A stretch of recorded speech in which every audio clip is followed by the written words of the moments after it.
Ruhr is a suburb of Duisburg, a town in the industrialized Ruhr Valley situated in the northwestern part of Germany. The children who played in the vicinity of number 11 Friesenstrasse knew a short, balding man there as Uncle Joachim because he gave them treats and often defied the building rules to let them into his apartment. He lived alone but had a collection of dolls and always bought the latest in electronic gadgets. He kept dolls specifically for the girls because they liked dolls, and he liked little girls. He was a strange man, with a round face, large mousy ears, and glasses, but the children seemed to like him. He had a great sense of humor and knew how to make them laugh. What they did not see were the more sinister inflatable dolls he kept there for sexual purposes, choking them while he gave himself sexual pleasure. Sometimes he used them to practice his strangling technique. He had a difficult time approaching adult women, and while he did think about them, he knew he made a bad impression.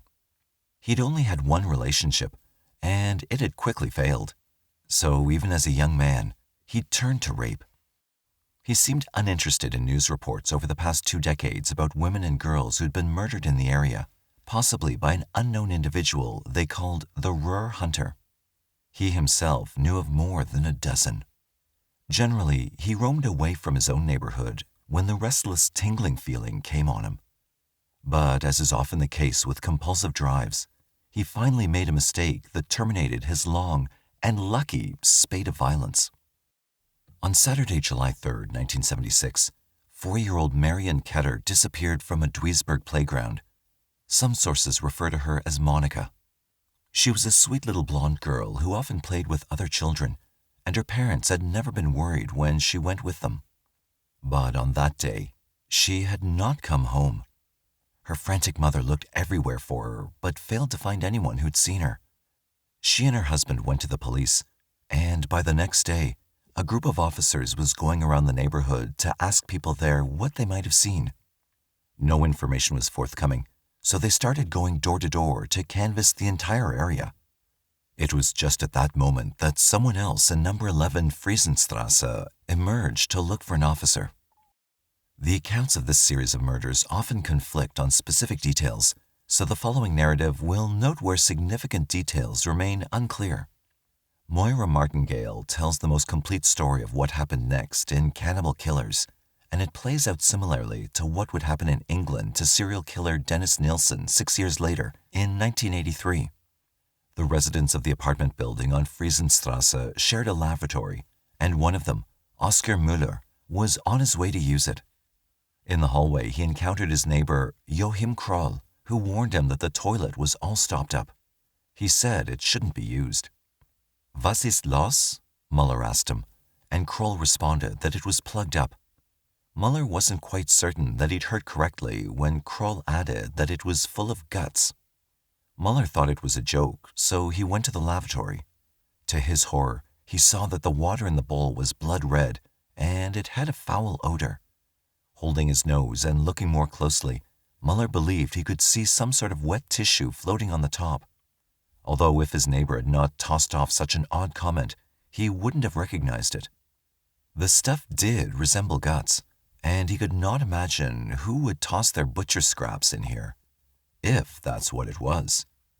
The blood-red color looked disturbingly fresh.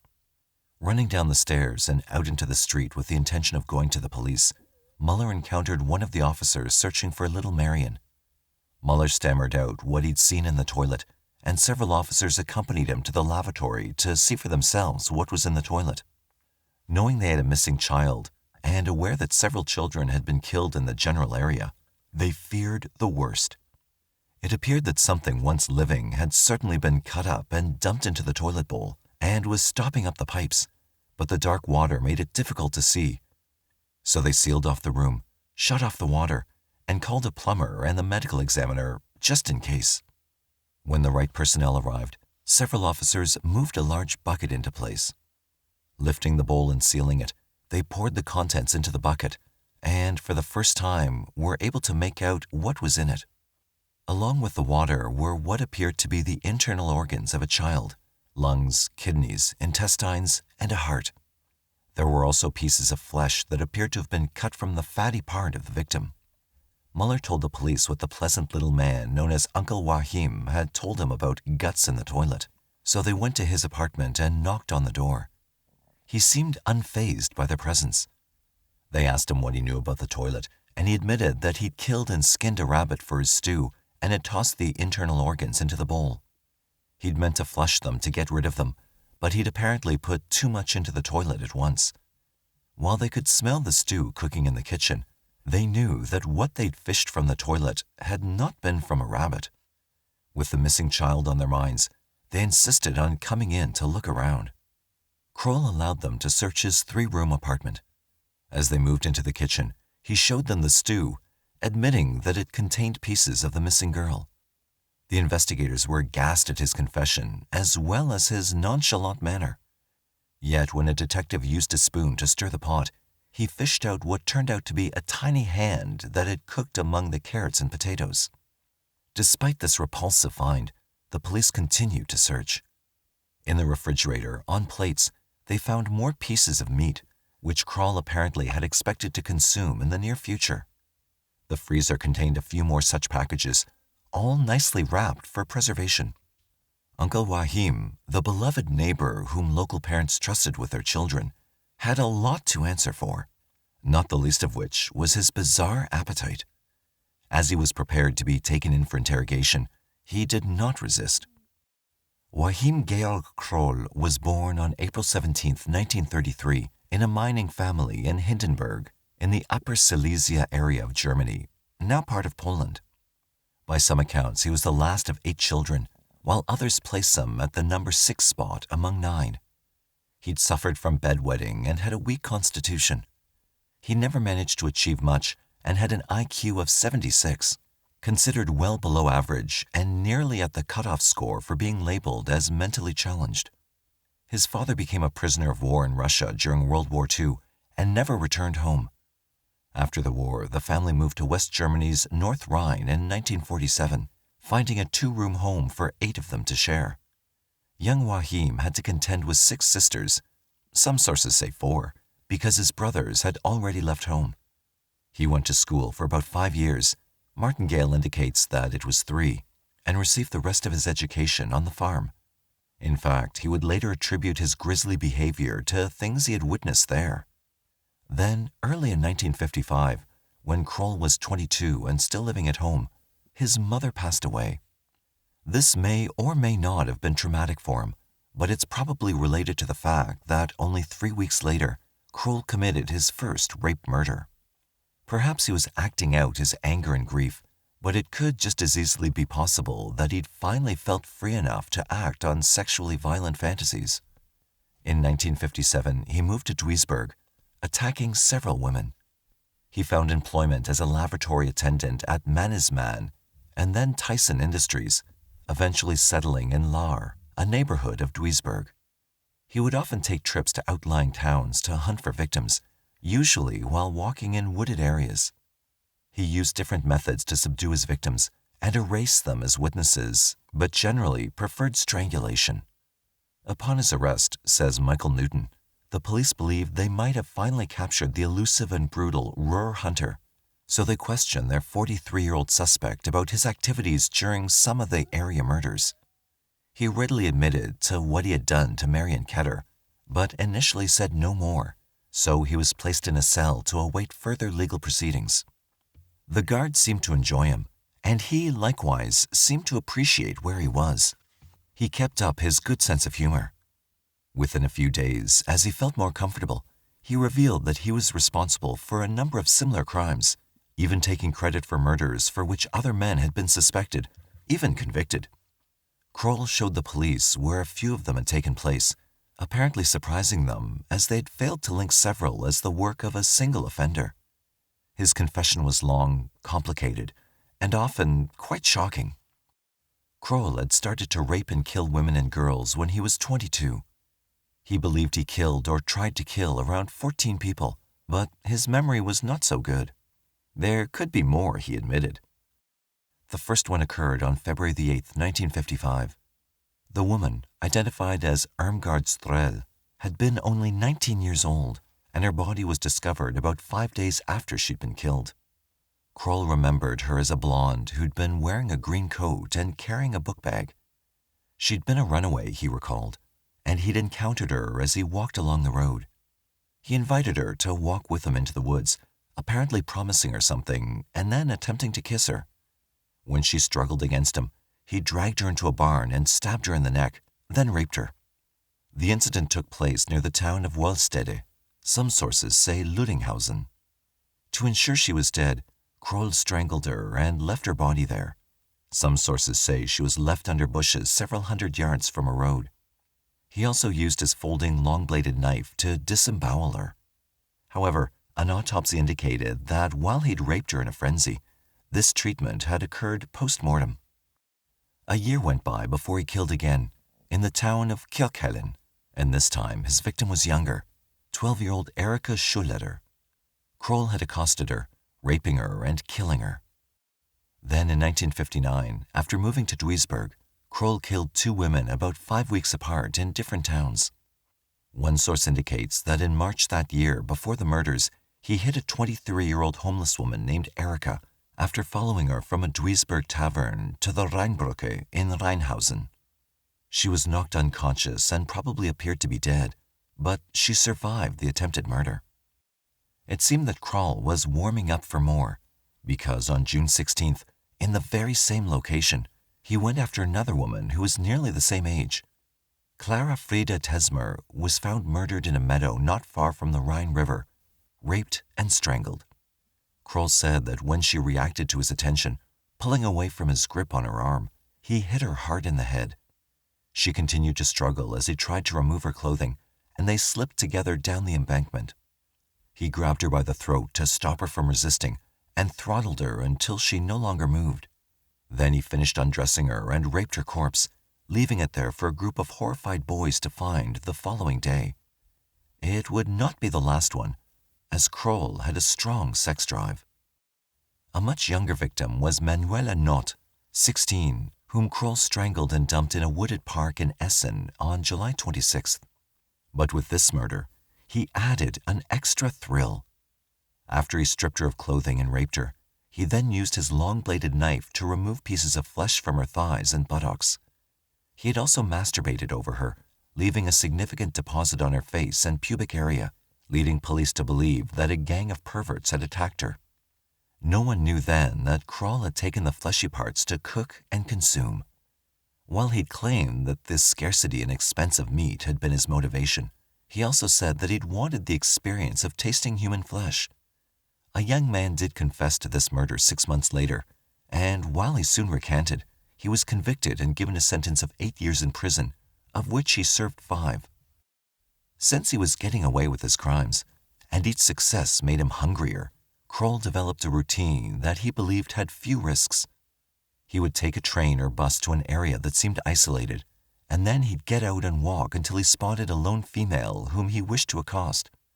And yet, while he maintained the same pattern of attacking and killing, his timing of known murders became somewhat erratic. Newton suggests it was done to confuse the police, but there's little evidence to support the idea. It could also be the case that he killed more than he admitted to, so the pattern would then seem more erratic than it actually was.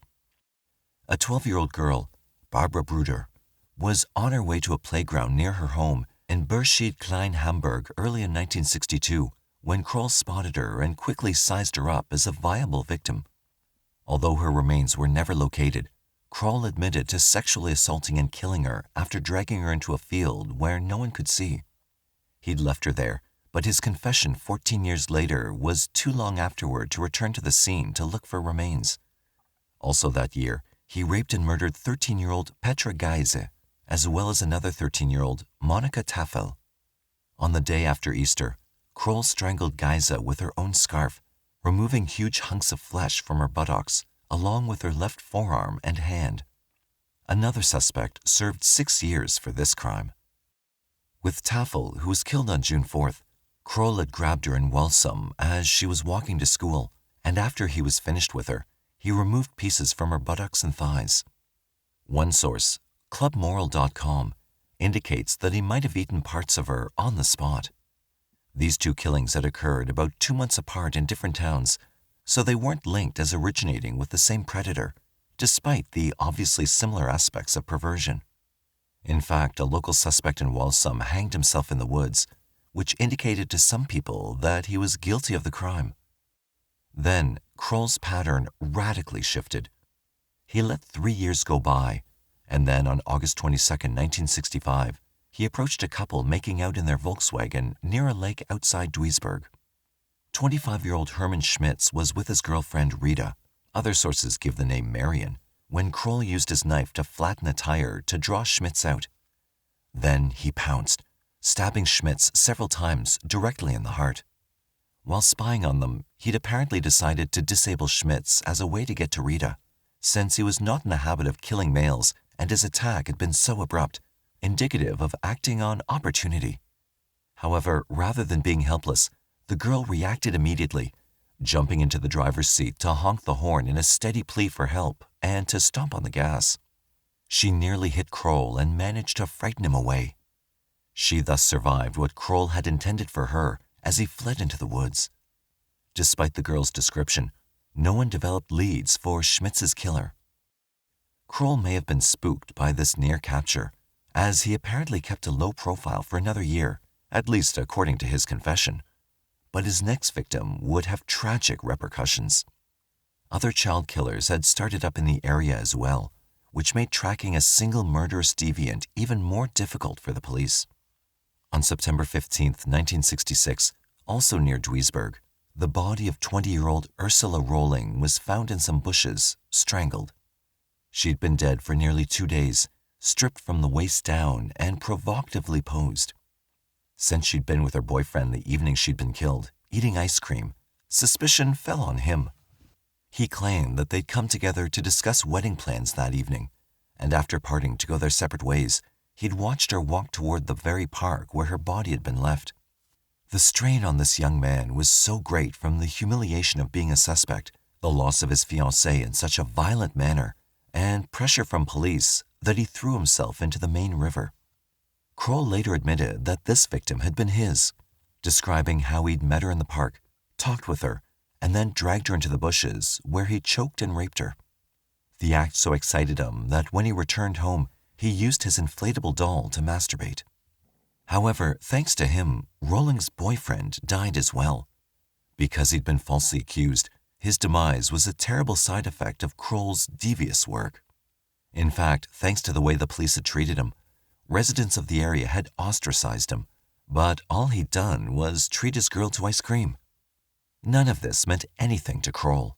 He cared only about what fed his craving, so he continued to prowl the area, and within 3 months, he struck again. 5-year-old Ilona Harke was discovered in the icy water of a small stream in Wuppertal. An autopsy showed that she'd been raped. About this murder, Kroll said that he'd encountered the child in Essen and decided to use her to satisfy his curiosity about what it would be like to drown someone. It seemed to him that she would be easy to subdue. He took her with him by train to Wuppertal and then found an isolated area on that cold winter day.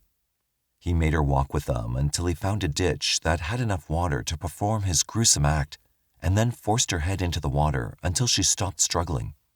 From this child, since he anticipated that she would taste sweet, he also removed pieces to take home and cook.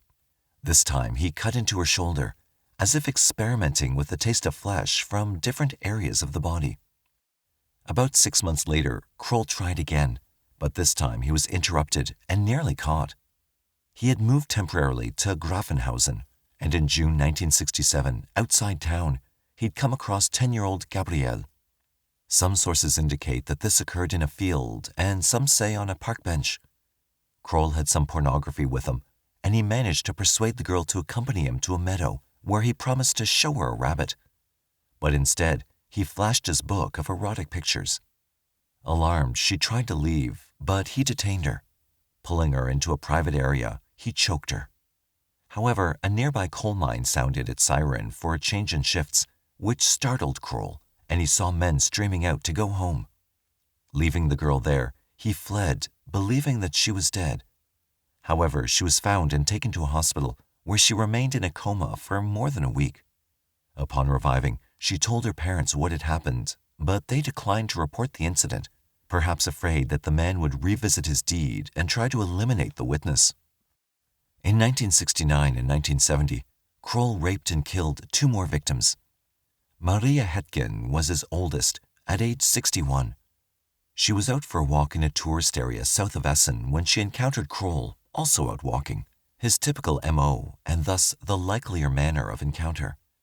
Kroll later reported that he'd experienced a tickling feeling all over when he stopped to talk with her. She had not wished to tarry for conversation, he recalled, so he hit her. When she went down, he dragged her to some bushes to strangle and rape her, leaving her there to be found a day later on July 13th.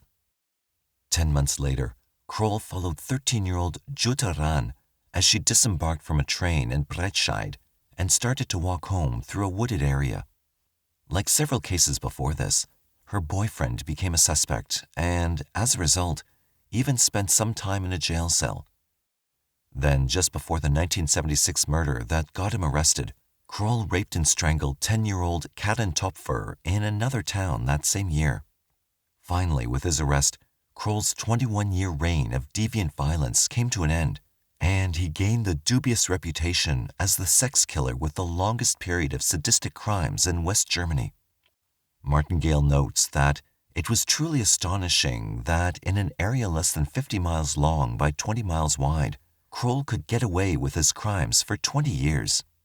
He wasn't bright, and the crimes had many similar and distinct aspects, but the police had failed to link them to develop leads.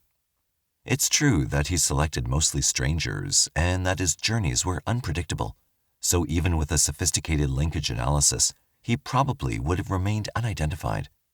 Still, with his confession and supporting evidence, his career as a sexual murderer was over. However, for the police, the attempt to understand what lay behind his disturbing behavior had just begun. The Ruhr Cannibal, or Duisburg man-eater, as Kroll was often called in the press, was just one of a number of serial killers who have consumed parts of their victims, a fair number of them in Germany. Among the German cannibals are Karl Denke, who butchered and consumed more than 30 people, Georg Grossmann, who dismembered, consumed, and sold the flesh of an unknown number of women, perhaps 50, and Fritz Haarmann, who sold the meat of between 27 and 40 young men whom he'd raped and murdered by chewing through their necks. In America, Jeffrey Dahmer consumed parts of many of his admitted 17 victims, all young men, and most of whom he'd lured to his apartment to drug, kill, and dismember. When the police entered to search it, they found a variety of heads and body parts in the refrigerator, freezer, and inside a large blue tub. For Dahmer, the act of consuming the flesh had been a sexual experience. Indeed, cannibalism is counted among the paraphilias listed in the Diagnostic and Statistical Manual of Mental Disorders, 4th edition, and it appears on the lists of most experts in deviant crimes. In earlier centuries, such people were often viewed as werewolves, but in fact, they were suffering from an erotic disorder. While its causal mechanisms are still poorly understood, some experts are trying. In Sex-Related Homicide and Death Investigation, Vernon Gieberth, a former NYPD officer and currently one of the world's top experts in the protocol for homicide investigation, discusses the nature of sexual deviance. He states that sexual behaviors are classified according to socio-cultural norms as either acceptable or unacceptable, which makes the label deviant essentially a subjective judgment. Some cultures, for example, consider the act of rubbing against a stranger for gratification marginally acceptable, while others view this behavior as sexual abuse. Human beings develop a wide variety of sexual needs, and thus they develop a variety of sexual behavior. No matter what culture might dictate about what's acceptable, the sex drive will often override these sanctions, although deviant behavior is largely performed in secret. During a criminal investigation that involves deviant behavior, the police often rely on such acts as biting, stabbing patterns, binding, and sexual abuse of a corpse to link crimes to a single offender. Perverse behavior is considered a signal to the type of psychopathology an offender may suffer, and because it fulfills a need for that individual, it often becomes ritualistic, repetitive, and unchanging. The seeds of sexual perversion are planted early in the psyche of a sex offender, Geberth states. However, the sexual perversions do not manifest until the offender reaches puberty. The seed is nurtured through fantasy, masturbatory activities that reinforce and nourish the particular paraphilic imagery, as well as situational acting out of these perversions with a willing partner. By the time the offender actually commits a crime, its thematic orientation may have been rehearsed mentally, and sometimes physically, many times. The sexual event is the culmination of an offender's psychosocial and psychosexual conditioning and development. During his confession, Kroll admitted that on a whim, he tasted the flesh of one of his early victims and had found that he liked it. Thereafter, he'd stalked women or girls that he thought would yield tender meat, and sometimes indulged his lust, leaving their bodies sans pieces of flesh. He accepted that he had some kind of sickness and had asked for a cure so that he could return home. Naively, he believed that now that he was caught, it would be a simple matter of changing him. He expected nothing less and nothing more. While Kroll was apparently none too bright, he was not so delusional as to be considered insane at the time of his murders. Nor did he show shame or remorse over what he'd done to his victims, which places him in the category of psychopathy, with the addition of being sexually sadistic. A great deal of work is currently underway regarding the nuances of psychopathic manifestations, with the notion that there's more to it than earlier psychological models have revealed. In The Psychopath, Emotion in the Brain, Blair, Mitchell, and Blair address the problems of neurocognitive systems that appear to be involved in the type of emotional learning implicated in repetitive aggression. They propose that something has gone wrong, developmentally, with the brain's ability to learn emotional responses to the world, which supports the evidence that psychopaths fail to learn from consequences. If an individual's neurocognitive system has been impaired at an early age, they state, he or she will present with the emotional difficulties associated with psychopathy. Because these impairments interfere with the processing of appropriate socialization, such people are at risk for elevated levels of the type of aggression that serves their needs. Nevertheless, psychopathy is not an explanation for behavior like Kroll's. It's only a frame. Martingale indicates that Kroll blamed his deviance on an experience he'd had during puberty when he was sexually aroused upon witnessing the slaughter of pigs. Since he was not educated or clever enough to devise an explanation to please the forensic psychiatrists, an experience that linked his sexual drive with blood, butchery, and death could be at least an influence on his aberrant behavior. Something is certainly wrong when people become compulsive murderers, especially with such added behaviors as blood drinking, dismembering, necrophilia, and cannibalism. Schlesinger takes up the notion of compulsive killing in sexual homicide. He makes a distinction between impulsive serial killers, who are generally disorganized and without a clear pattern to their homicides, and compulsive killers, who act from an intense drive and have a plan and a sense of purpose. Compulsive murders, he indicates, are determined entirely by internal psychogenic sources with little environmental influence. The urge to commit the act is powerful, and the offender may experience inner discomfort and anxiety if he attempts to resist action. Because compulsion is similar to addiction, compulsive killers tend to repeat their crimes, maintaining a similar method. In part, this is because the fusion of sexuality and aggression have eroticized the violence. Since the male sex drive tends to be stronger than that of females, this is a pattern of crime almost exclusive to males. In addition, Schlesinger adds, compulsive offenders have a disturbance in the sexual instinct that results in aberrant sexual fantasies in which gratification is achieved through various forms of aggression. His satisfaction cannot be achieved with murder alone. It also requires some enactment of their fantasy. Generally, compulsive murder becomes a matter of dominating victims to feel in control. Nevertheless, fantasy itself is not a sufficient explanation. Many people have violent fantasies without acting on them. What's missing in such people, Schlesinger explains, is a corresponding state of tension. Acting out frees compulsive killers from this pressure.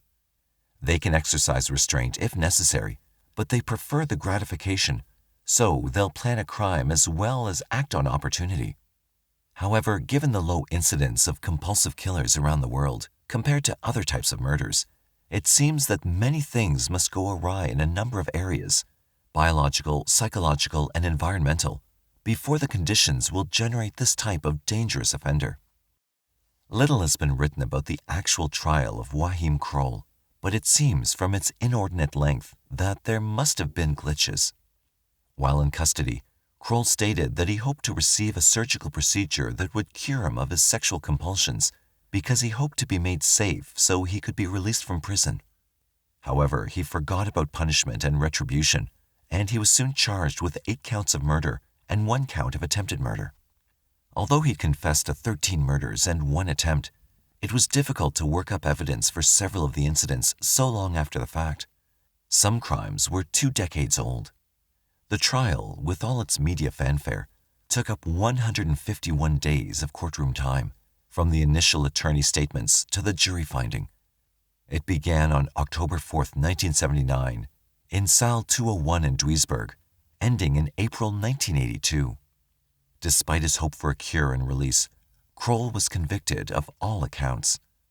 Since capital punishment had been abolished after the war, he could be sentenced to only a maximum of life in prison. But he received 9 such sentences to be served in the prison at Rheinbach. Nevertheless, as life sentences go, his didn't last very long. On July 1, 1991, at the age of 58, the notorious Ruhr hunter died from a heart attack. However, while he's a little-known serial killer, mentioned in only a few encyclopedias devoted to serial killers, he's managed to inspire some people who know about him to keep the memory of his deeds alive. Musician Chet Scott, for example, offers a musical project inspired by Kroll. The Ruhr Hunter, with CDs bearing such titles as Torn of This, reportedly bases lyrics and themes on true crime aspects of industrialized culture. Ruhr Hunter's instrumentation has been described as rich and dark, combining Lustmordian drones with ghostly harmonics and delicate piano melodies. One reviewer noted that the music inflicts an extreme sense of desolation, almost pushing through to being depressive if it weren't for the fact that harsh power electronics come roaring upwards through the resonant atmosphere to keep you refreshed and anxious. Ruhr Hunter is apparently a favorite among fans of black metal music. There's also a different kind of artistic venture devoted to Kroll. The author of the website clubmoral.com set up a true crime art project dedicated entirely to Kroll's series of murders. His bibliography of German magazines and newspaper sources is impressively packed, probably the most extensive in the world, and his dedication to the project is clear. This Belgian artist, who's also created exhibits of serial killer Ed Gein and the Manson family, representing them as knife-wielding machines, says on the Kroll site that he hopes to place all the information on a CD for eventual distribution. Working under his own enlarged images of Kroll painted on the walls of a remote studio in Germany, he spent months on Project Jokel. Club Moral provides a biography of Kroll, a description of the project, information about the crime scenes, a traveling art exhibit, and an extensive study in how the information about Kroll was acquired. The artist even photographed himself nude in one location and took souvenirs from where some of the murdered women and children had died. Despite Kroll's relative anonymity as a serial killer, his crimes had far-reaching effects on the friends and families of his victims.